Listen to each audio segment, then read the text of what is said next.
एक बात मेरी समझ में नहीं आती कि सरकार ये कह रही है कि सिचुएशन बहुत ही गंभीर है, सूरत हाल बहुत ही खतरनाक है, बहुत बुरी कैफियत इस वक्त देश में बॉर्डर पे है। लेकिन दूसरी जानिब कोई मिनिस्टर जिम्मेदारी लेकर के रिजाइन नहीं करता है, तो ये साबित होता है कि कुछ भी नहीं हुआ, सब कुछ ठीक है, रूटीन चल रहा है।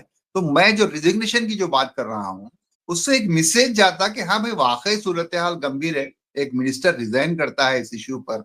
तो वो चीज ना होने का मतलब ये है कि सरकार गंभीर नहीं है, सरकार संजीदा नहीं है, कि मुल्क में जो हो रहा है वो ठीक नहीं हो रहा है, उसके मामले में संगीन गंभीर नहीं है। तो दूसरी बात यह है कि ये लोग जो है नफरत का प्रचार भी यही लोग करते हैं, यही परिवार करता है, यही परिवार के कभी कभी चीफ आ जाते हैं भागवत जी, वो कहते हैं कि मस्जिदों में लिंग को क्यों ढूंढे, इस तरह की बातें। आग भी वही लगाते हैं और फिर बुझाने की बात भी करते हैं, दोनों काम यही लोग कर रहे हैं। इनको एक्सपोज होना चाहिए आवाम के सामने, लोग मान रहे हैं कि हाँ ये लोग ही कर रहे हैं, तो इनको अच्छी तरह से एक्सपोज करना चाहिए। और जो समझदार लोग हैं संघ परिवार में, उनका ये फरीजा है कि वो कहें इनसे कि भाई सब कुछ किया जा सकता है, लेकिन देश की इंटीग्रिटी के साथ खिलवाड़ नहीं किया जा सकता।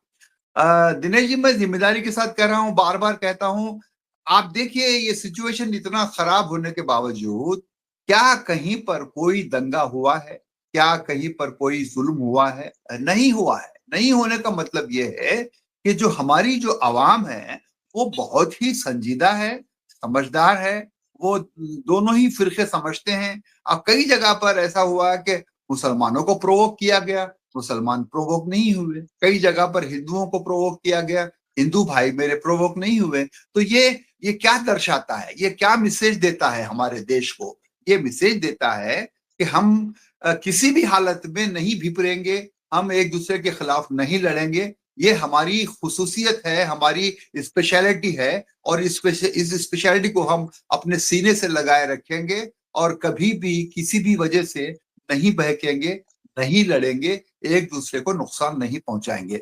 आप पिछली बार का याद कीजिएगा, जुम्मा के दिन होली का दिन भी था, जुम्मतुल विदा जो होती है संडे, रमजान के महीने का जो आखिरी जुम्मा होता है, वो बड़ा मुकद्दस होता है। लाजिमी बात है होली साल में एक बार आती है, वो भी इंतहाई मुकद्दस होती है। तो क्या कुछ नहीं किया गया उस दिन के लिए? पूरा मसाला तैयार कर लिया गया था, प्रोवोक किया गया था, लोगों को उकसाया गया था, लेकिन क्या हुआ? कुछ नहीं हुआ, एक एक पत्ता भी नहीं हिला।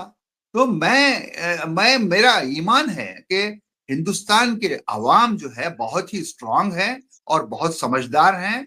वो किसी भी हरकत को प्रैक्टिकली जो है ना धुतकारते रहेंगे, और जो उनको ललकारेगा वो खामोशी अख्तियार करेंगे और देश की तरक्की में जुट जाएंगे। और आज जो सबसे बड़ी बात है वो है इकोनॉमिकल फाइट। लोग जो है अपनी जिंदगी बनाने के लिए, अपने रोजगार के लिए, अपने खान पान के लिए बहुत ही संजीदगी के साथ मेहनत कर रहे हैं, क्योंकि सबसे ज्यादा जो एम्प्लॉयमेंट मिल रहा है वो मिल रहा है सर्विस सेक्टर से। और सर्विस सेक्टर्स में अगर जो है कोई भी खराबी पैदा हो जाए, कोई झगड़ा हो जाए, तो लोगों के घर में फाका कशी हो जाएगी। तो लोग फाका कशी नहीं चाहते हैं, वो इकोनॉमिकल एक्टिविटीज में इस कदर व्यस्त हैं कि उन्हें किसी किस्म का कोई प्रोवोकेशन करीब आने नहीं दे रहा है।